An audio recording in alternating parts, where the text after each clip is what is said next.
m'entendez? Bon. Comme ça? Ok. J'appuie là? Ok, ça marche? Voilà, ça marche.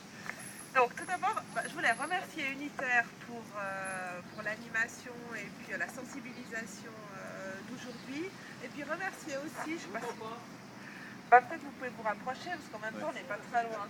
Mais, je voulais aussi remercier les représentants de la presse d'être venus parce que c'est très important que dans ces combats-là, dans ces mobilisations, il y ait un relais auprès de l'opinion publique et c'est vous qui pouvez la faire, les représentants des médias. Donc je voulais aussi vous remercier avec des agendas chargés d'être venus en cette fin de matinée sur la presse.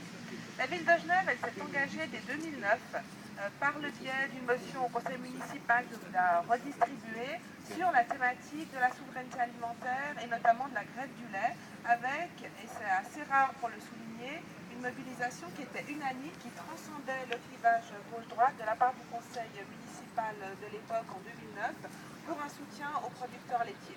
Et c'est vrai qu'on pourrait se dire, en tout cas c'était une des questions du début, mais pourquoi une commune comme la ville, qui est une commune ultra-urbaine, elle s'engage autour de syndicats de paysans ou de producteurs, d'agriculteurs?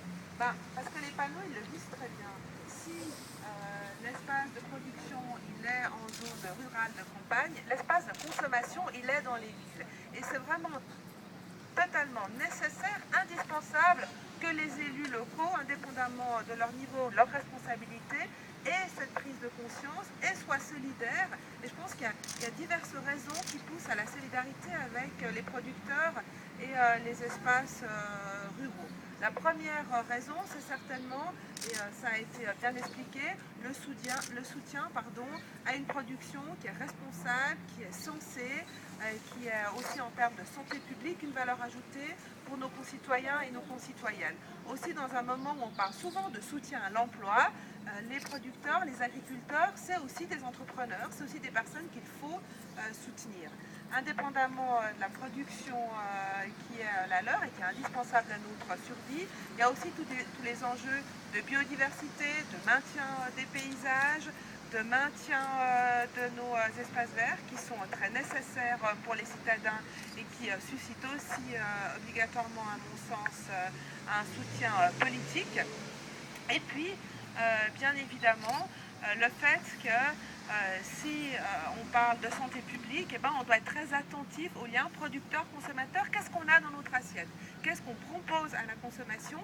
Et quels moyens on utilise pour sensibiliser les habitants, les habitantes à ce qu'on produit, ce qu'on consomme et dans quelles conditions on a produit ce qu'on consomme quotidiennement. Ça aussi, c'est des enjeux qui doivent être des enjeux de mobilisation, qui sont très importants pour nous, pour nos enfants, mais qui le sont bien évidemment aussi pour les générations futures, dans des rythmes, des timings qui malheureusement s'accélèrent. Tu l'as dit, aujourd'hui à Genève, il n'y a plus que 5 producteurs laitiers. C'est très peu. Si on n'est pas attentif, si on n'est pas mobilisé, si on n'est pas vigilant, demain, après-demain, vous n'en avez plus. L'année prochaine, on fait la même conférence de presse et il n'y en a plus dans le canton de Genève. Et je vous assure qu'après, pour revenir à cette production-là, il faudra d'énormes efforts et aussi beaucoup d'argent pour parvenir à dégager du potentiel de terre, de moyens de production pour des biens qui sont des biens de toute première nécessité pour les consommateurs et les consommatrices que nous sommes. Donc pour la ville, pour les communes, pour ma commune, c'est vraiment très important de mettre à disposition des moyens, de l'énergie, du soutien politique quand il y en a besoin.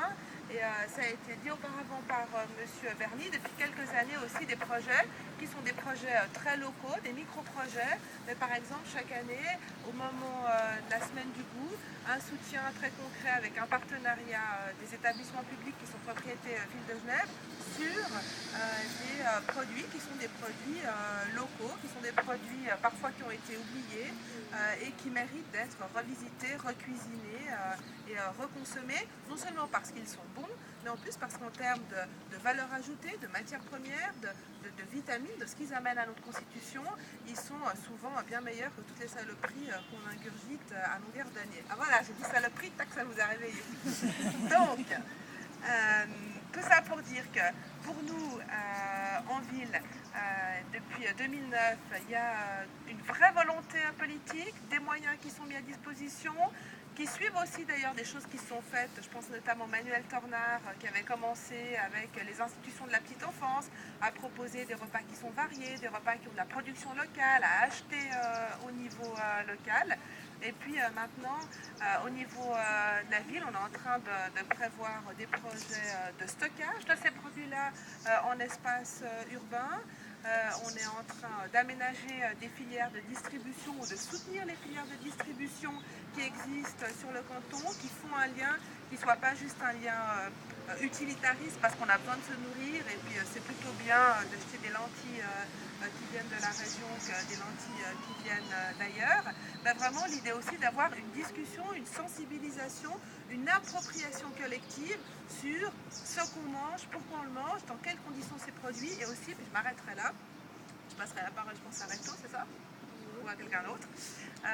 Et peut-être un dernier point qui est vraiment aussi essentiel, comment sont rémunérées les personnes qui au quotidien travaillent pour que vous, moi, enfin on se nourrisse et si possible dans des conditions avec un apport nutritif de vitamines qui soit intéressant.